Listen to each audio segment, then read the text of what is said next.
Buenas noches con todos, bienvenidos a un programa más de Realidad Social TV. El día de hoy nos está acompañando el doctor Martín Felipe Segarra. Muchas gracias, doctor, por el tiempo, por su disponibilidad, por compartir un poquito con nosotros de nuestra realidad en el país, de algo que nos está atormentando día a día. De hace unas semanas ver el tema del atentado contra esta abogada tan joven que empezó a laborar el año pasado, más o menos por septiembre, como asesora, y que pues estar rodeada de un momento a otro de unos sicarios, recibir más o menos de 60 balazos. ¿De qué tipo de seguridad ciudadana estamos hablando? ¿Qué tanto involucra estos actos en el poder legislativo, en el poder ejecutivo? ¿Cómo usted nos podría explicar en el ámbito legal esa situación que nos está ocasionando más que todo un efecto rebote en la imagen reputacional del país, ¿no? Buenos días, decirle gracias por la invitación. Sí, bueno, efectivamente hemos visto estos hechos tan nefastos y dolorosos donde es asesinada a través de actos de sicariato una ex trabajadora del Congreso de la República y justo en el contexto, en el entorno de una investigación criminal por presunta existencia de una red de corrupción en el Parlamento, ¿no? Mira que la situación es muy delicada porque estamos hablando de una red de prostitución que lucraba con la función pública. Son supuestamente damas que se insertaba en el Estado, ¿no? Para ejercer una labor de servidor o de funcionario público, recibir una remuneración del Estado a cambio de favores sexuales. Entonces la situación es delicada, ¿no? Acá no solamente se trata de la existencia de un presunto proxeneta o de un tratante de mujeres, sino aquellos que en el argot popular podríamos decirle fungen de parroquianos en los temas de prostitución serían nuestros propios parlamentarios, los padres de la patria, ¿no? Pero, doctor, pero hablando de ese tema, también hablamos un poco de lo que ya no existe en el país, que es la meritocracia, ¿no? El flujo de la selección de las personas que laboran en el Congreso, el tema, por ejemplo, de recursos humanos, qué es lo que está pasando, o sea, porque supongo yo que como un trabajo común y corriente, normal, pasan por muchas investigaciones preliminares para ver qué antecedentes tienen. Entonces, ¿usted qué cree o considera que es lo que falta como filtro en las labores internas del Parlamento? Bien, en primer término, contamos con una clase política, tanto en su mayoría en el Congreso como en el Poder Ejecutivo, que está absolutamente cuestionada por temas de corrupción y otros delitos, ¿no? Ha demostrado, pues, el curso de los años de que esta clase política detractora del país vela más por sus intereses propios que por los intereses del pueblo, que es quien los elige, y por los intereses del Estado peruano. Para poder materializar un cambio en el Perú, lo que necesitamos acá es exterminar esa clase política, ¿no? Y desde ya, a través de tu vitrina, gracias por la invitación, un llamado a la juventud que se involucre en política. Hay que renovar esa clase política tan nefasta y detractora de los intereses de la patria, ¿no? Temas de educación desde las bases, hay que hacer un trabajo preventivo de todo esto, tanto a mediano plazo, a corto plazo, como a largo plazo, ¿no? Está totalmente olvidado dentro del interés político, dentro de la base de estructura política del Perú, el educar al pueblo peruano. Nosotros, por ejemplo, yo soy economista y en economía mucho hablamos del concepto de cisne negro, que son esas eventualidades que no vemos venir. Y yo creo que el Perú es uno de los países que tienen hay que decirlo, ese perfil de añadirse tantos cisnes negros.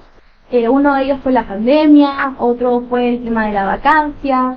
Y yo creo que el gobierno de Dina ha tenido, no sé si la buena suerte o la mala suerte de tener tantas avalanchas, tanto en el político, en lo social. Yo sé que usted también tiene bastante experiencia en el tema de gestión de riesgos. Lo de Petroperú sonó muchos meses en los medios de comunicación, pero hoy en día no sabemos en qué está, no sabemos cuál es su coyuntura. Se habla de un derrame que ellos niegan en Talara. ¿Usted cómo, o qué consejo, o cómo usted podría motivar a que no se descuiden de esos temas, ya que aparecen los temas políticos y como que vamos dejando de lado eso, pero que igual nos repercute en el tema del riesgo del país, ¿no? Porque estamos queriendo abrir las puertas en las inversiones, el puerto central, pero ¿de qué nos sirve mirar por un lado cuando por el otro lado no estamos sumando a nuestro país, ¿no? Mira, acá lo que se tiene que hacer es un trabajo en conjunto, ¿no? ¿Cómo se entera el pueblo peruano de lo que realmente pasa en el desenvolvimiento de la clase política en el Perú para el desarrollo del país o para inmersarlo en el subdesarrollo? Definitivamente los medios de comunicación son pieza clave para dar a conocer al pueblo qué es lo que sucede en el Perú, y son ellos mismos los que ante la opinión pública pasan al olvido todos estos temas, ¿no? Bajo protección de intereses particulares también. Hay corrupción en todos lados, tenemos corrupción en la política, tenemos corrupción en la administración de justicia, tenemos corrupción en los medios de comunicación.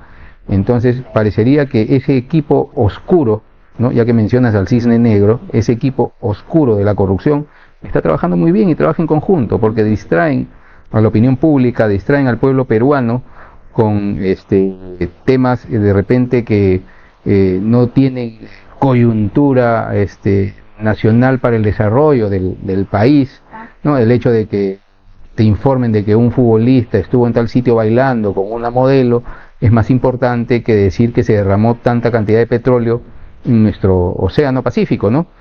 Entonces, bajo esas circunstancias, pues, el trabajo que se tiene que hacer aquí tiene que ser de conciencia, y a las finales esto empieza, te repito, bajo la materialización de un trabajo a largo plazo, a mediano, a corto y a mediano plazo. Y el pueblo peruano tiene que estar educado para saber elegir a sus gobernantes. Si no lo hacemos, van a seguir estos medios distractores del sector político. El hecho de que haya tanta inseguridad ciudadana en el Perú es un distractor. O sea, al pueblo que se distraiga mientras le roban, mientras lo matan, mientras yo sigo robando, ¿no? Que ellos se sigan distrayendo. Y bajo esa situación, pues, es bien complicado que el Perú deje de estar en piloto automático. Nuestro país es tan poderoso que está caminando solo. Somos el país con la economía más estable, y no porque la clase política haya logrado eso. Eso es mentira. Estamos en piloto automático porque el pueblo peruano impulsa la economía, ¿no? Es ese ciudadano de a pie que trabaja día a día desde las 4 de la mañana hasta las 12 de la noche, ¿no? Dándole impulso económico al país, quien lo sostiene, y no es el sector político. El sector político se está robando todo lo que tiene el Perú, ¿no? Sí, es cierto. Y bueno, usted con la amplia experiencia que tiene, habiendo sido pues fiscal de anticorrupción tantos años, y haber tenido la valentía de decir esto no me gusta, me retiro a tiempo, demostrando que el miedo no es un factor para considerarlo como un límite a seguir. ¿Qué cambios usted ve que ha habido en el tema de las medidas, de los índices, cómo la sociedad puede confiar en nuestras leyes, en las personas que están en la batuta de ellas, en las modificaciones, en defenderlas? ¿Cómo usted ha visto la evolución? ¿O hemos avanzado o estamos retrocediendo sin darnos cuenta? Hemos retrocedido, deciré, casi 50 años. Ya está ocurriendo lo que ocurría durante las dictaduras militares en el Perú, donde el poder político hace lo que le da la gana, vulnera derechos fundamentales, a diestra y siniestra, golpea al pueblo, la inseguridad ciudadana, nuestras calles están al mando de la delincuencia. Entonces, todo lo que se avanzó desde el sinceramiento de la lucha contra la corrupción a partir del año 2000 hasta aproximadamente el 2015, se ha venido abajo. Hemos retrocedido 50 años en todos los avances logrados en la administración de justicia, en el trabajo político, ¿no? En las relaciones internacionales se destruyó simplemente. Claro. Entonces estamos expuestos ya, y tenemos que estar predispuestos para volver a empezar de cero de nuevo, ¿no? Sí. Y como que dando un giro tal vez no tan brusco, por ejemplo tenemos el caso de Benavides, ¿no? Que tomó la defensa, actualmente creo que lo sigue teniendo, si no me equivoco, todavía Jorge del Castillo.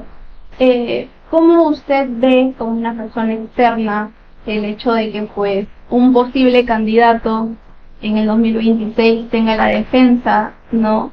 de alguien que pues está investigando y que pues todavía tiene muchas trabas y muchas pruebas que la puedan incriminar en ciertas cosas.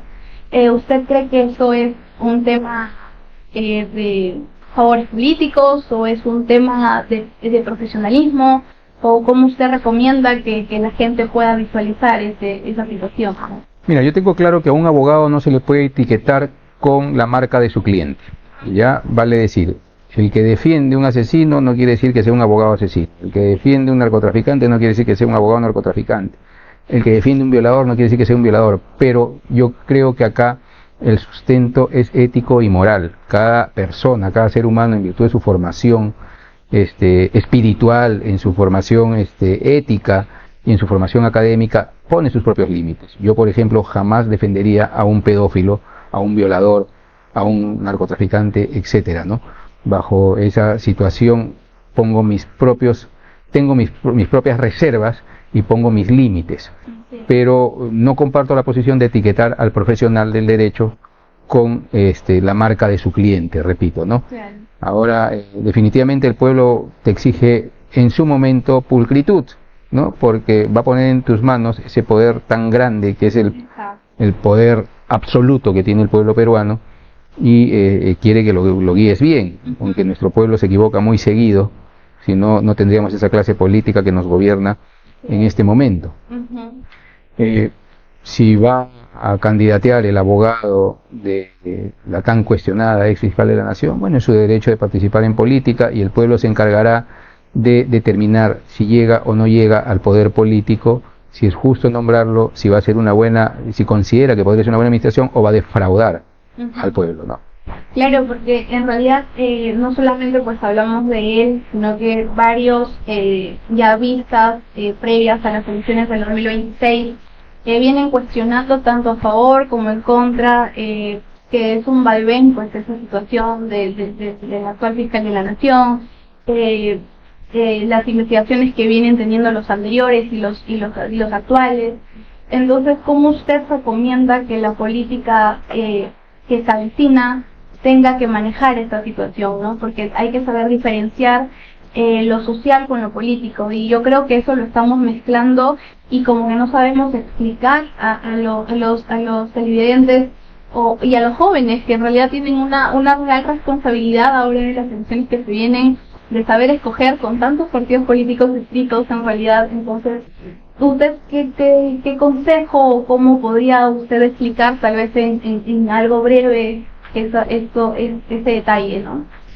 Mira, definitivamente si se mezcla lo político con lo social hay que establecer los límites para saber cuáles son los intereses de todos versus los intereses particulares. Lamentablemente estamos viendo que ahora los intereses particulares en la clase política están primando versus los intereses del pueblo, de la ciudadanía, ¿no? Los trabajos para renovar esta clase política tienen diversas bases. Una de las bases son los propios partidos políticos. Los partidos políticos deberían aplicar, ¿no?, como ejemplo, políticas de prevención, ¿no?, estructuradas en matrices de riesgo, ¿no?, totalmente serias, bajo un compromiso serio de sus dirigentes en los partidos políticos, que permitan saber cuáles son las posibilidades de que un candidato pueda ser un eslabón más de la corrupción o no. Aceptar a alguien dentro de tu partido político que ya tiene una condena por corrupción, que está siendo investigado por 6, 7 delitos, etcétera, constituye un factor de riesgo. Entonces, si corres el riesgo de asumir a una persona así dentro de tu grupo político y exponerlo ante el pueblo para que lo elija, definitivamente no va a cambiar nada y no tiene nada que ver con una política preventiva, ¿no?, que materialice un cambio en la clase política del Perú, ¿no? Y bueno, Perú es un país bastante bonito, tanto en los lugares turísticos, ¿no? Pero mucho se nos ha criticado, mucho se nos señala de tener casi a la mayoría de nuestros expresidentes ya en la cárcel o previa a ello, ¿no?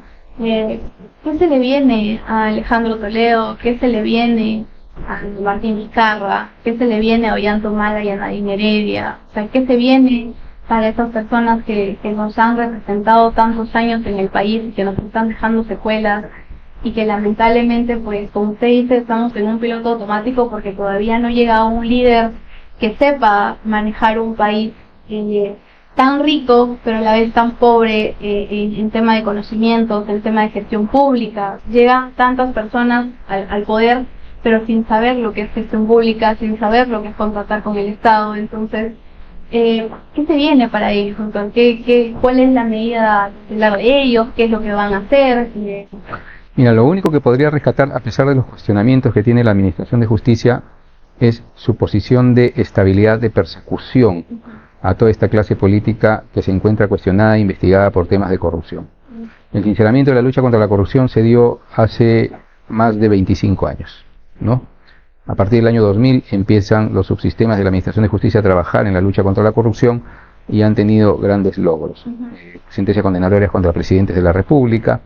Muchos de los presidentes de la República, por no decir todos, de los expresidentes, están cuestionados e investigados ante el Ministerio Público. Algunos de ellos, de acuerdo a lo que determine la justicia, terminarán cumpliendo una condena efectiva. Dudo que alguno de ellos se libre de esta condena efectiva, ¿no? Pero por ahí de repente Diosito le hace el milagro, porque sus cuestionamientos son grandes y las evidencias que se van recabando en cada una de las investigaciones que involucran a estos expresidentes ya están tomando forma y son más contundentes día a día. Ahora, esto es una muestra, una señal de que la Administración de Justicia está trabajando. Lo dije en alguna reunión que tuve yo, una red internacional de agentes encargados de combatir la corrupción en América Latina y el Caribe, la cual tuve el honor de integrar cuando era representante del Ministerio Público, ante la pregunta de un colega del país del sur, que dijo en exposición de una mesa donde había cerca de 30 magistrados de toda Latinoamérica, dijo que el Perú era uno de los países más corruptos. Y en ese momento yo era el único representante del Perú y te imaginas a 29 personas volteando la mirada hacia Martín Salas, representante del Perú, para que diga algo respecto a lo que acaba de decir nuestro hermano de Chile, ¿no? Entonces yo definitivamente pedí la palabra, me paré y le dije que me sentía muy orgulloso de lo que pasaba en el Perú, porque el colega del país del sur se sustentaba en que los índices de transparencia internacional reflejaban que el Perú era uno de los países más corruptos. Y yo le dije que me sentía orgulloso, ¿por qué? Porque Transparencia Internacional se sustenta en la percepción ciudadana. Vienen al Perú, hacen encuestas al heladero, al gasfitero, al abogado, al médico, etcétera, y le preguntan, ¿tu país es corrupto? Sí, es corrupto porque tengo un presidente preso, el otro investigado, el otro se suicidó, el otro así. Entonces, bajo esa situación, Transparencia, con sus encuestas, llega y dice, el Perú es uno de los países más corruptos. ¿Qué quiere decir eso? Que la Administración de Justicia está trabajando, labra la tierra y saca los gusanos. Y le pregunté a él, en tu país, ¿cuántos gusanos han salido? ¿Labran la tierra o la tapan o meten la basurita debajo de la alfombra? ¿No? Es muy cierto. Además, porque pues con el tiempo hemos experimentado que no todo lo que funciona afuera, o sea, en otros países, tiene que funcionar en nuestro país, ¿no? Y yo creo que a veces cometemos ese error. Yo creo que pues hace poco en el mensaje de la Nación la presidenta decía el querer aperturar un ministerio más. Ahora que hace poco pues ya se han decretado el tema del aumento del sueldo mínimo, la verdad es que como economista yo digo, no sé si nos estamos levantando nuestra mano de auxilio o simplemente porque estamos dejando llevar por esta economía tan inestable que seguimos teniendo, ¿no? Haber pasado por una inestabilidad tanto en el tema de la salud, tanto en lo económico, el tema de la repercusión política. Entonces, yo creo que es un tema bastante amplio, doctor, el tema de la política, que yo creo que se está confundiendo mucho en el tema de los favores de nuestros padres de la patria que están ahí. Entonces, doctor, es tan amplio poder hablar de un poco de esto, del otro. Usted que tiene tanta experiencia, a mí me gustaría tal vez brindar un corte de ahorita y poder continuar esta conversación, rescatando algunas cositas ahí que yo creo que nos están quedando un poco de dudas, porque salen tantas personas a explicarlo, pero yo creo que no llegan tanto a las personas que pues tenemos otra profesión o que pues muchas amas de casa que ven, nos escuchan, nos ven, pero que no entienden de lleno, ¿no? Entonces nosotros pasamos a un corte comercial y regresamos para poder seguir hablando un poquito más de eso.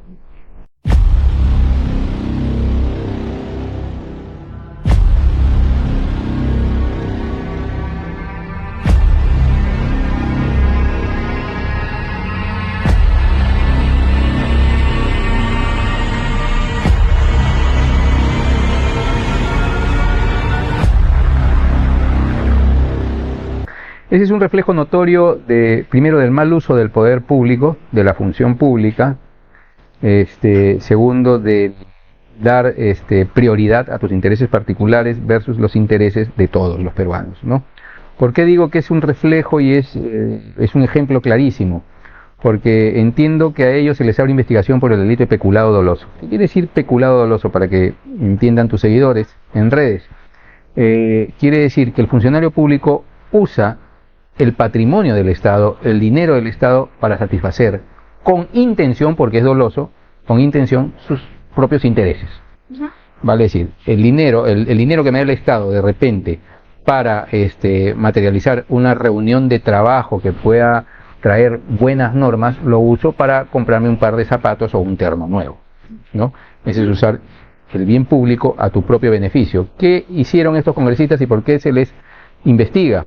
Porque estos congresistas lo que habrían hecho es pedirle dinero al Parlamento para hacer actividad de representación parlamentaria en el interior del país, que es parte de sus funciones, engañando al Parlamento. Oh sorpresa, todos viajaron a donde vive el congresista Diego Bazán para participar de la gran juerga de su fiesta, de la borrachera que hubo ese día por el cumpleaños de Diego Bazán.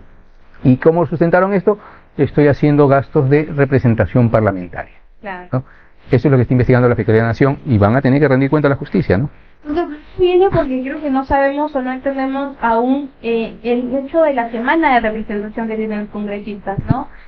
Algunos pues han sido electos, por ejemplo Diego Bazán por parte de Trujillo. Se supone que esa semana de representación él tiene que viajar y pues llega a ser ese intermediario de las quejas de ellos, recomendaciones, de todos los que lo han elegido, y de los que posiblemente lo pueden elegir en este 2026. Pero, ¿cómo explicar o cómo hacer entender a las personas lo que es una semana de representación? ¿Cómo se les controla esos gastos, ¿no? ¿Y qué sanciones tienen cuando no se hace un buen uso de esos recursos? Mira, como tú bien lo dices, cada congresista que es elegido por una región del país se debe a esa región. Entonces su preocupación debe ser sincera. Si yo soy elegido por Arequipa, tengo como parlamentario que viajar a Arequipa, ver sus necesidades, qué es lo que está ocurriendo en Arequipa, cuáles son sus debilidades, cómo ayudo al pueblo arequipeño a salir adelante en los diversos aspectos, sea medicinas, salud, educación, etcétera, deporte, lo que venga, la necesidad que tenga. Y eso traerlo en un informe correspondiente y trasladarlo al poder político para que se materialicen las normas correspondientes que permitan a esa región desarrollarse. Esa es la representación parlamentaria que debe materializar cada congresista específicamente en su propia región. Yo he visto que hay congresistas que son elegidos, por decirte, por Ica, pero viajan a Trujillo a participar de una fiesta, no solamente eso, sino a mover intereses de empresas que están materializando grandes obras millonarias. Eso no guarda relación con la preocupación que debería tener como pueblo peruano. ¿No? Entonces aprovechan esta función que se le otorga al congresista por mandato constitucional para satisfacer intereses propios. Así es. Y bueno, alguien que yo creo que todavía quiere hacer bulla mediática, estando adentro, pues es nuestro expresidente Pedro Castillo, ¿no? Que ha salido como a hacer una denuncia a Patricia Benavides con el tema de haber tenido malos acuerdos fiscales, políticos. ¿Por qué usted cree que nuestro presidente todavía quiere tener una vitrina, tratar de involucrar o decir que tiene pruebas? ¿Por qué se le permite tanto, no? Bueno, en realidad lo que alegue cualquier ciudadano tiene que demostrarlo, ¿no? No puedo ir soltando denuncias a diestra y siniestra, eso es falta de responsabilidad, ¿no? Si él tuviera las pruebas, a pesar de su condición de estar privado de su libertad, él todavía no tiene una condena, si no le diríamos condenado, pero está privado de su libertad, en definitiva no le quita ese derecho de denunciar, pero hay que ser responsable. Si no tengo las pruebas, mejor no hablo, porque porque a través de ello se comete otro delito, ¿no? Ujú. Entonces, habría que ver cuál es el contexto de su denuncia y qué tantos elementos suficientes tiene para demostrar lo que alega en contra de otra persona. Así es, doctor. Doctor, y ya como para poder darle ya, como queriendo finalizar esta corta entrevista que ha sido bastante productiva, que nos ha enseñado también algunos conceptos ligados a carreras, que a veces a los jóvenes nos cuesta entenderlo. ¿Qué recomendaciones da usted a la juventud que obviamente pues consideramos que ya acá no nos falta casi nada para el 2026? Este año ya se empiezan pre-campañas, las sacadas de vueltas, como se dice, de un partido a otro partido. ¿Qué recomendación da a los jóvenes, no? Ahora que pues se está viendo de que si hablas te puede caer una bala perdida o puede venir alguien directamente a ti en contra de tu vida. ¿Cómo explicarle a ellos que el miedo no sea algo que les pueda limitar a su vida? Tantos jóvenes que quieren saber de política, que quieren incursionar en la política, pero por esas cosas que se ve en la actualidad los limita mucho. Mira, me dirijo a los jóvenes del Perú a través de tu vitrina, Desiree, y te agradezco esta oportunidad, bajo el siguiente contexto y como si estuviera dirigiéndome a mis propios hijos, ¿ya? Porque así les hablo a mis hijos. Yo en primer término le digo a mis hijos, el conocimiento te da poder. Una persona que no tiene o no adquiere conocimientos, definitivamente adolece de poder. ¿Por qué? Porque ese conocimiento te permite defenderte frente a los abusos. Y no necesariamente hablo de los conocimientos académicos que se aprenden en el colegio, en la universidad, ¿no? El tema de saber relacionarte con gente que te sume, no relacionarte con cualquier persona. El aprendizaje se da en todos los ámbitos de la vida, se da como hijo, se da como padre, se da como esposo, como esposa, como estudiante, como compañero de trabajo, estar en apertura siempre al aprendizaje para adquirir todo ese conocimiento que te sume. Una vez que nuestra juventud adquiera ese poder del conocimiento, se vuelven imparables. Definitivamente somos seres emocionales. El miedo a algunas personas las paraliza, como te explicaba antes de iniciar el programa, ¿no? Imagínense pues a este soldado en medio de la guerra con fuego cruzado, tanto de su lado como del lado enemigo, que se encuentra agachadito llorando, escondido detrás de una roca o de un árbol, con aquel otro soldadito que está rampando en fuego cruzado, tratando de avanzar, tratando de salvar su vida y llegar a su objetivo. Ese es lo que debería materializar el miedo para no poder paralizarnos y seguir avanzando en el curso de nuestra vida. Muchas veces hay que tomar decisiones estratégicas que implican sacrificios. Estas decisiones estratégicas resultan irreversibles, implican riesgos. Vas a tener que sacrificar algo, vas a tener que perder algo para poder salir adelante. Ejemplo, de repente no va a ser el mejor porque me estoy poniendo a mí como ejemplo, pero yo renuncié a mi carrera fiscal de 20 años, ¿no? Por salvar a mi institución de la gestión de alguien que venía golpeando a la institución. Me refiero a la tan cuestionada exfiscal de la Nación, Patricia Benavides, ¿no? Doctor, así, una chiqui, hubo una tesis en la universidad en la cual vengo, que es la Universidad Nacional Federico Villarreal, en la cual se trató de su renuncia de usted, porque hay un concepto en economía que se llama teoría de juegos, que es el prisionero, en la cual o bien concuerdas con tu oponente para poder llegar a un acuerdo para que nadie salga perdiendo y la sentencia sea los mismos años con la otra, ¿no? O el hecho de sincerarte y darte cuenta que estás a tiempo para poder seguir un camino distinto, ¿no? Obviamente que pierdes, pero ganas tal vez tu tranquilidad, tu libertad de expresión y todo lo que pueda complementarla a ello, ¿no? Entonces, inclusive quien hace teoría de juegos en su país y es así como llega a ser presidente es Javier Milei, que una vez le preguntaron a él cómo llegó a la presidencia y él dijo: yo no soy presidente, yo soy economista y lo único que hago dentro del país es aplicar teoría de juegos. Entonces, y es algo muy bonito que pues lo podamos, un concepto, poder asimilarlo a una práctica como la de usted, el hecho de poder admirarlo tal vez de una cierta parte el haber dado un paso al costado en algo que pues tal vez su ética y su moral estaba al borde de, y yo creo que ya teniendo una tesis en una universidad nacional, yo creo que ese modelo se tendría que replicar. Yo creo que esa lealtad al país, yo creo que esa ética que nos está faltando mucho y nos está faltando mucho a los que llegan a los poderes, puedan aprender, ¿no? Yo siempre digo, está bien que llegues, tal vez tienes la suerte como Dina que llegó por constitución y no por elección, el seguir preparándose, el seguir conociendo un poco más del país, y muchos dicen, si no conoces tu historia, ¿cómo puedes hacer historia en el país? Y eso es parte del aprendizaje, ¿ah? Exacto, pues nos cuesta, ¿no? Nos cuesta a veces, justo hablábamos antes de la entrevista del hecho de que ahora los jóvenes pues, ya no leen mucho, pero yo creo que estos medios de comunicación, estos programas que un poco que pueden llegar a ti, que te enseñan, que te inculcan, te